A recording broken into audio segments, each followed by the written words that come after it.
Hey, what's going on, folks? It's been a while since uh last video and the last stoicism video, and so I'll just pick right on up where I left off. Let's see where we are. The last thing that I was talking about was to be calm is the highest achievement of the self. I believe that was the last one. All right, and so the next one is he has the most who is content with the least. I mean, it's as simple as appreciating what you do have. Oftentimes, you will find that you may find somebody who feels sorry for someone in a different country. You see, they don't have internet access or whatever it is. If that's the best you know, if that's all you know, then that may be a lot better than your life right now, where you got access to the internet, you got access to food on demand, and you're still unhappy. You know what I'm saying? It's just a matter of perspective. But even within the realm of life in America, let's say, you can still be happy with less. And I would have to say that it has something to do with not comparing. Because I can spoil that. I can anybody anybody can spoil their life in 1 second, or spoil their mood in 1 second by comparing themselves to somebody else. In your mind, that person is ahead of you, that person has reached a place that you couldn't reach, or that person just has all the luck in the world. you know Fact of the matter is, and I wrote about this earlier, and I said that even if I had a cloning device, I wouldn't want to be them. you know it's your unique experiences that will allow for you to find your own piece of heaven, within any confines or outside of the confines, but in the same establishment that allows other people to feel enslaved in the same world, in the same environment, you know and it has a lot to do with looking outwards and not within. You never really get a chance to ask yourself, what do you want? You know what I'm saying? What makes you feel appreciative? What makes you feel full, content, happy, whatever it is? What lights you up? You know what I'm saying? People who understand that, they have all the wealth in the world. Anything after that is just a bonus. A bonus. It's a bonus. All right. You understand those things, and as I guess maybe it comes with age. For some people, it never does. But as you start to get older, you just start to appreciate more and more. Like, for example, I g- I go to sleep with my daughter beside me. I wake up and she's laying on top of me. You can't put a price on that. You know what I'm saying? You can't go out and buy that. It's just something that you just quite literally you just wake up to. A pleasant surprise. All right. And like I probably mentioned before, but not enough, it's always good to give yourself something to look forward to, you know, whatever that may be. Whether if it's reading after working out, eating after working out, waking up to a tea, whatever that thing may be. You got to find those things, and you can fill your day up with things like that. So always give yourself something to look forward to, and it doesn't have to cost a lot of money. You know. Okay, so he who has the most, he has the most, who is content with the least.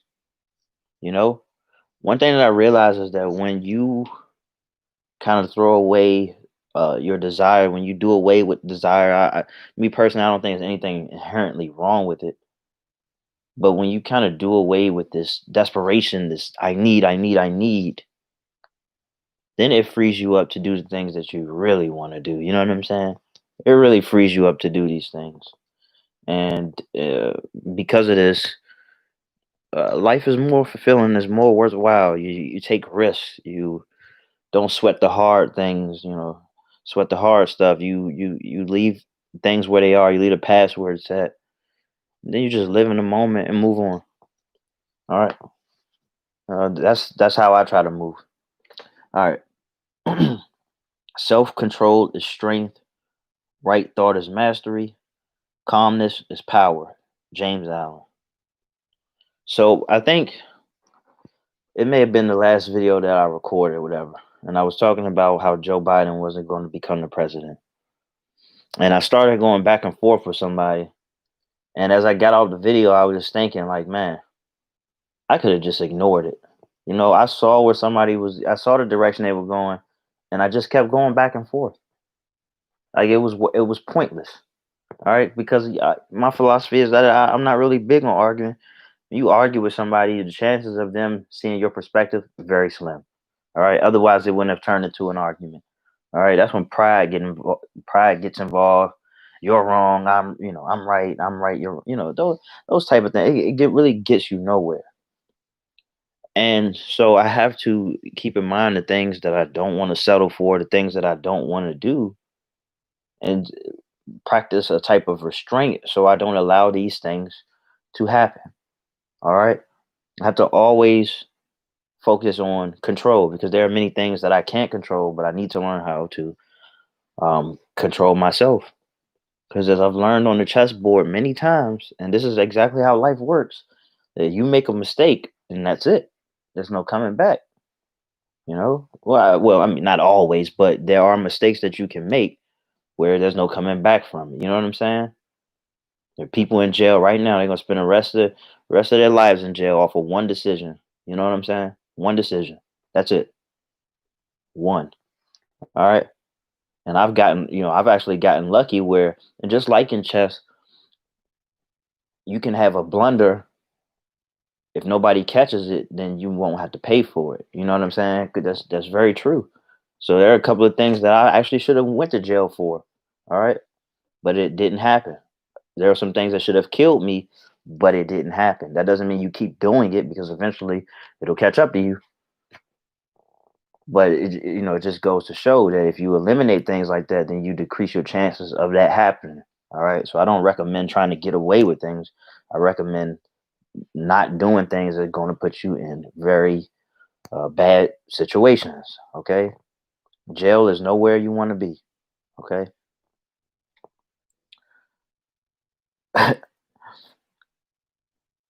Now I gotta admit, it says right thought is mastery. Is that's pretty vague to me. But what I would say is, because it all comes back to the chessboard for me, that placed in any given situation, you think about what would be the best choice for you to make at that given moment. You know what I'm saying? For example, if you didn't sleep much last night, you do work out a lot, so then you say, well, maybe working out isn't the thing for me right now, and then you throw that off the table. And by the way, this is if you feel like you can't go back to sleep, which was the case for me this morning. That's why it was the first thing that I thought about. I did work out a little bit, but I didn't try to overwhelm myself. And then so you start thinking about some things that would probably be best for you at that moment. And you don't want to overwhelm your heart, so maybe you drink some pomegranate juice, or you sip some tea. Maybe you read or whatever. Maybe you say that this is a day that you're not going to work out as time goes on, and you still aren't very well rested. It's all about making those little decisions that have great implications over the long haul. You don't want to fall into the trap of familiarity, routine, or whatever if it doesn't serve you in that moment. You know what I'm saying? So like that's how I see it. In the place in any given situation, what is the best decision that you can make? Whether facing conflict, idle time, whatever, anger, whatever situation. And calmness is power. It was like I said in my last video, to wrap it up, is that when you are clear minded, you make the best decisions. All right. When you watching boxing, it may be some bad blood between the two, but they are trained to swing. All right. The average person, when we swinging, we're angry. Okay. We're fighting because we're angry. People who do it professionally, it's not that personal. It's business. All right. So you do things in a calm manner. You know, you are able to better, you are able to make more calculated shots. Just like in life, you're able to make more calculated risks when you have a calm mind. Which brings me back to the first thing that I was talking about is, he has the most who is content with the least. You take the desperation out of there, then you start going towards things that are actually rather beneficial to you. Um, which brings me to the next one. Man conquers the world by conquering himself, and so I like, and this is why I like to play my own game. This is why I try not to play their game because I already have a head start. I have a head start in playing my game because I didn't live with me for 30 years. So now why would I try to be like somebody else? That doesn't make sense to me. It's like starting over. It's like starting over just so, with the greatest you could be is in second place. In your life, the potential is kind of boundless. You know, there's first place and then there's victory laps, you know what I'm saying? And so it's like they say every other seat is taken, everybody else is taken, but it doesn't really make sense to me to leave a game that nobody else can be better at than you to go play somebody else's game, learn their rules, and try to abide by that. You know what I'm saying? But because in your life, you make the rules. All right, you know where your tolerance is. You know what you're capable of. You know what you like to do. But easier said than done because I have conversations like that with myself. I had that conversation with myself actually today. When I think about what I want to put out there in the world for people, I have to remind myself that I don't need to spend that much time thinking about what they would want. Because what they would want, they can find. All right. Um, let's say Pizza Hut ain't got to worry about people who want burgers. Okay.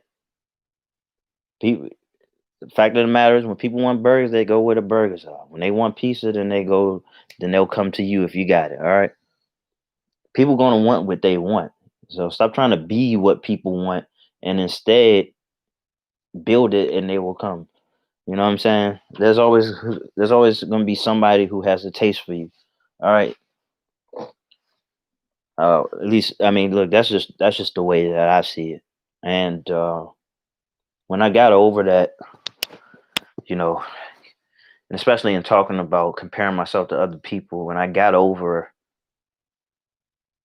trying, stopping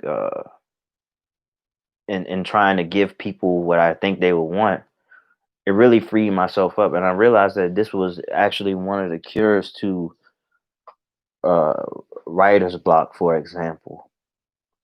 What resonates with you?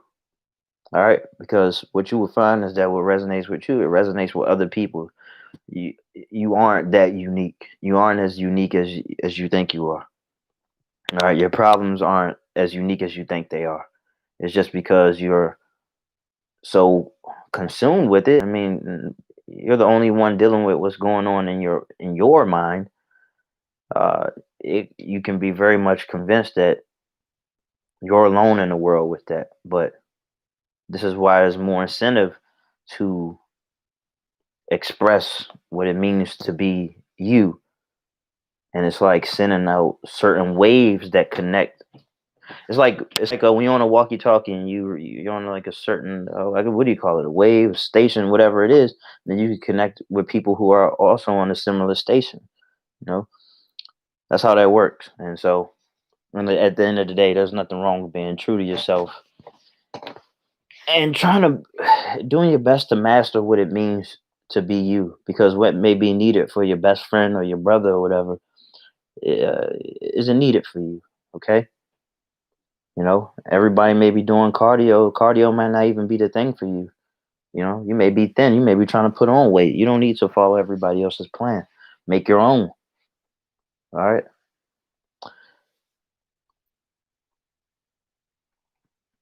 All right, so the next one, and I'm just going in order, so I may not have something to say about everything. Um, so the next one is be stoic. Just do the right thing. And just keep going. So to me, if I had to add on to that, it would just take the emotion out of things. If you understand that you had to do these things, it's not doing you any justice to drag your feet. You know, when you get up in the morning, you knew last night that you were gonna have to get up in the morning to go to work, whatever it may be, whatever it is that you got to do. And so you'd be better off filling your head up with motivational uh, things, or motivational videos, or speeches, whatever it is. Reading, music, whatever it is. Time goes by so fast. The older you get, the faster it goes. I mean, that's how it feels for me. And so that has kind of become a formula for my life. Is like I have ways of not dragging my feet.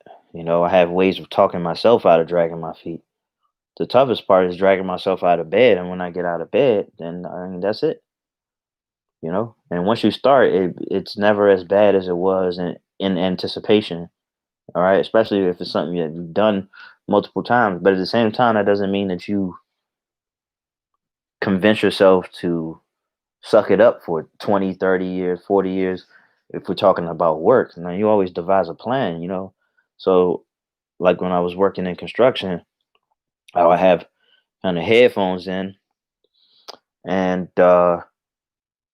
I would be listening to a lot of information on YouTube about how to work for myself. Just for one, showing myself that it's possible, always reminding myself that it's possible. And two, just kind of getting a plan, trying to see what may be best for me, what may work for me. Just always keeping my ears to the information, you know? But again, but also, and there's nothing wrong with just being absolutely present and focusing on what you got to do. But if you can have an added element to make things more enjoyable for you as you pass time, then so be it. All right. All right. So things just go better when you don't allow your emotions to dictate how your day is going to go. All right. We miss a lot of things with our attitudes. Cause like I remember when I got fired from construction, and I mean, by then I was pretty determined. I was like, uh, it was pretty much tax time, so I knew I was going to be getting probably about $7,000 or whatever. And I kind of told myself, if I got $7,000, I was going to try to quit anyway. I'm actually glad that I got fired because I was able to get unemployment, not right away, but I'm actually collecting that this year, and I got fired last year, so that was good. But because my attitude wasn't bad, I ended up going to the store the next day, and then I met somebody who taught me how to work for myself. It was really that simple. Just keeping an open mind, because life has shown me enough where I understand the power of just keeping an open mind. Don't try to ride out negative feelings or try to find justification for the way you feel. Try to find more incentive. Like when you feeling bad, and then maybe I don't know, you stub your toe or you fall, you drop your food or whatever, and then you just add it to the list. None of those things. All right, so you gotta be very fluid in that way, and it also helps that I just got bad memory. So you gotta have bad memory. You gotta teach yourself how to have bad memory. So, let's see how many have I done? One, two, three, four. Let's do one more. Let's see what we got. This one from David Goggins. So, actually, he has this book. Time goes by so fast. I would imagine it came out last year, but I read it cover to cover. It's called "Can't Hurt Me." And actually, I need to find out where I have that book because it is very inspirational. I mean, I've heard him tell a story many times, but just to kind of read it, I mean, this motherfucker is tough. He's the world's toughest man. All right. Success is based off of your willingness to work your ass off no matter what obstacles are in your way. Yeah, I mean, pretty straightforward. Success is based off your willingness. I now I don't know if I made a complete video on this, but I realized that in any formula that you can put together when it comes to how to get from where you are to where you want to be next or whatever, willingness is the bridge. That's one thing that kind of separates me from somebody in my life who is kind of who may complain a lot, who uh, may not feel motivated, who struggles to kind of keep going. Is that you just got to be willing to do certain things, even if it means that it is going to be uh, a task, it's going to be difficult. Um, but it kind of gives you this sense of optimism, and even from a very real place. This is why I'm big on giving myself something to look forward to. So I'm big on that. It's because I understand that, as I've learned in sports and in chess, is that it's as important as anything to just be in the game, stay in the game as long as possible. You stay in the game as long as possible, you stand to see your circumstances change. It's one thing that I realized. All right. Many times did I contemplate suicide. And even from the last time I contemplated heavily, when I was severely drunk, from that point, things got so much better because I stayed in the game and, and cut out a lot of bullshit that I put into my life. It's very important. So, with that being said, I'll do a part 3 very soon. And so, thank you for watching.